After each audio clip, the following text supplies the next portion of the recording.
Bonjour à tous, bienvenue dans notre émission Ça ne sortira pas d'ici. Nous allons continuer à parler ensemble d'épuisement professionnel, mais cette fois on va aborder les ressources qui permettent d'éviter l'épuisement. Pour en parler, j'ai à mes côtés Émilie. Émilie, bonjour. Bonjour. Vous êtes soignante, vous avez été à plusieurs reprises fatiguée professionnellement, mais sans atteindre l'épuisement, et cela grâce à des ressources dont vous allez nous parler aujourd'hui. Merci d'être là. Bérénice, vous êtes psychologue et vous allez nous parler du regard que vous portez sur l'environnement des soignants dans nos établissements. Merci également d'être parmi nous aujourd'hui. Émilie, je me tourne d'abord vers vous. Est-ce que vous pouvez nous parler de cette fatigue professionnelle qui peut parfois envahir votre quotidien ? Nous avons le métier de soignant est un métier où on a une forte implication physique et aussi surtout psychologique. Donc il m'est arrivé effectivement d'être très fatiguée, de me dire oulala, je vais pas savoir aller travailler parce que la fatigue est fort présente. Ce qui m'a aidé beaucoup, c'est mon entourage professionnel.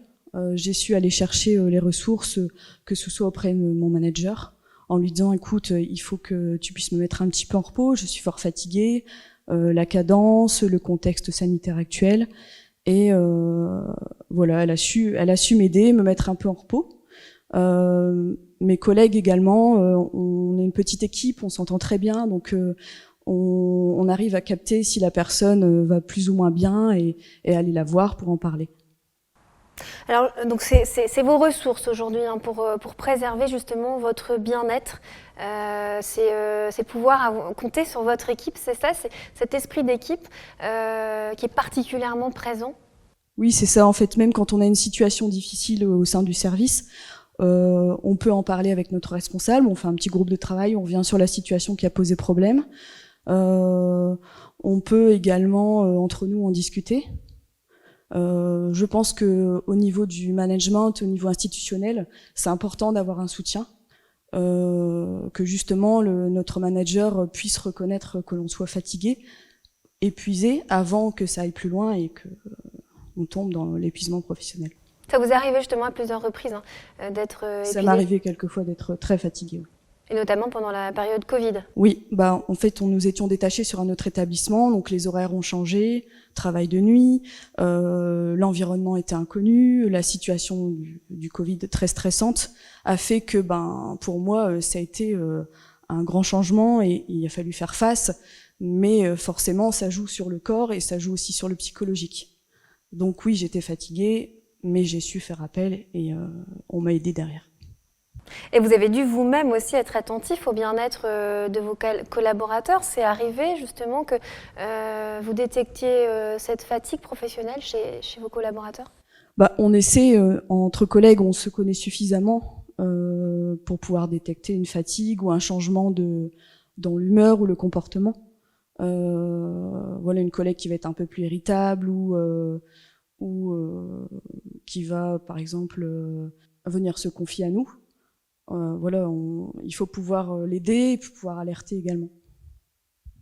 Merci Émilie. Bérénice, je me tourne vers vous. Quel regard justement vous portez sur l'environnement de nos soignants dans nos établissements aujourd'hui ? Justement, comme disait Émilie, je pense qu'il y a effectivement une réalité de terrain qui est impliquante, comme vous avez dit, qui nécessite un engagement émotionnel et un rythme de travail qui peut être intense parce que voilà, il y a des patients qui sont là.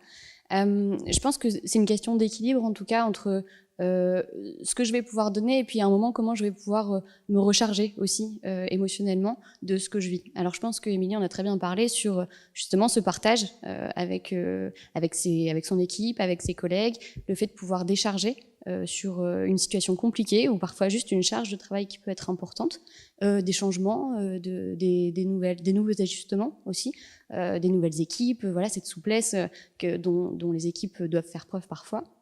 Et aussi de pouvoir en fait se rendre compte qu'on n'est pas tout seul dans la situation qu'on vit. Ça, je pense que c'est important parce qu'il y a Parfois beaucoup de ruminations qui peuvent arriver, de se dire moi je suis tout seul, je suis pas capable, j'y arrive pas, les autres tiennent et moi je tiens pas. Et donc le fait de pouvoir partager ça ensemble avec son équipe, je pense que ça permet de se rendre compte que voilà, il y a une réalité collective et du coup de déculpabiliser en tout cas un petit peu le fait qu'on soit fatigué et que ce soit ok en fait d'être fatigué et que c'est pas un problème en soi. Le tout c'est de pouvoir l'identifier suffisamment tôt pour pouvoir répondre à cette fatigue et pour pouvoir se régénérer, alors que ce soit dans la sphère professionnelle avec voilà des supervisions, de l'informel, du formel, peu importe, le fait d'échanger avec son manager et d'alerter. Ça peut aussi être des ressources personnelles, hein, comme vous disiez, les ressources voilà de famille, les ressources de loisirs, etc.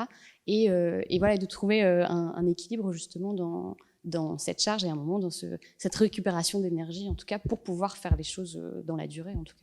Merci Bérénice d'être intervenue aujourd'hui, de nous avoir apporté ces éléments de réponse. Merci à vous deux d'être venus sur ce plateau aujourd'hui.